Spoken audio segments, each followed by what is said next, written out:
Reading from the Big Book, 4th edition. Gradually, things got worse. The house was taken over by the mortgage holder, my mother-in-law died, my wife and father-in-law became ill. Then I got a promising business opportunity.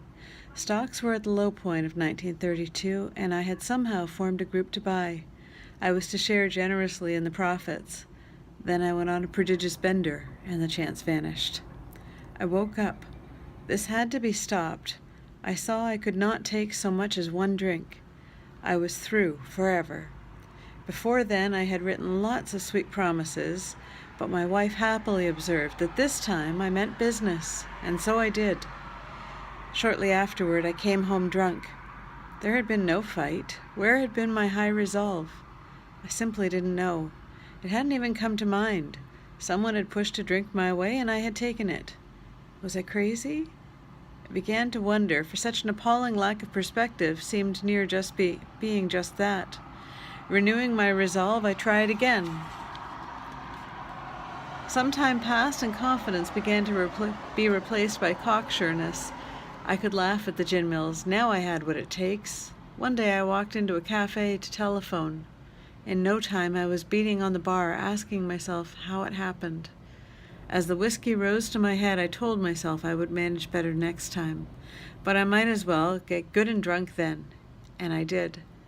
The remorse, horror, and hopelessness of the next morning are unforgettable. The courage to do battle was not there. My brain raced uncontrollably, and there was a terrible sense of impending calamity. I hardly dared cross the street lest I collapse and be run down by an early morning truck, for it was scarcely daylight. An all-night place supplied me with a dozen glasses of ale. My writhing nerves were stilled at last. A morning paper told me the market had gone to hell again. Well, so had I. The market would recover, but I wouldn't. That was a hard thought. Should I kill myself? No, not now. Then a mental fog settled down. Gin would fix that, so 2 bottles and oblivion. The mind and body are marvelous mechanisms, for mine endured this agony for 2 more years. Sometimes I stole from my wife's slender purse when the morning terror and madness were on me. Again I swayed dizzily before an open window or the medicine cabinet where there was poison, cursing myself for a weakling. There were flights from city to country and back as my wife and I sought escape. Then came the night when the physical and mental torture was so hellish I feared I would burst through my window, sash and all. Somehow I managed to drag my mattress to a lower floor lest I suddenly leap. A doctor came with a heavy sedative.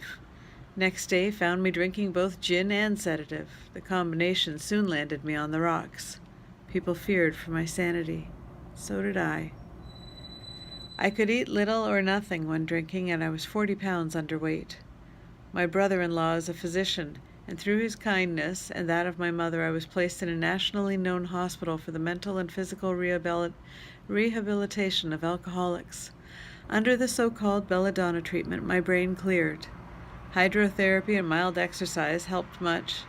Best of all, I met a kind doctor who explained that, though certainly selfish and foolish, I had been seriously ill, bodily and mentally. It relieved me somewhat to learn that in alcoholics the will is amazingly weakened when it comes to combating liquor, though it often remains strong in other respects.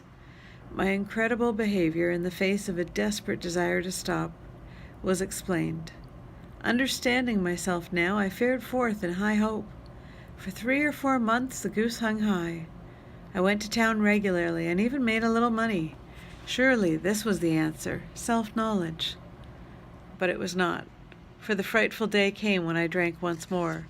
The curve of my declining moral and bodily health fell off like a ski jump. After a time I returned to the hospital. This was the finish, the curtain, it seemed to me. My weary and despairing wife was informed that it would all end with heart failure during delirium tremens, or I would develop a wet brain, perhaps within a year. She would soon have to give me over to the undertaker or the asylum.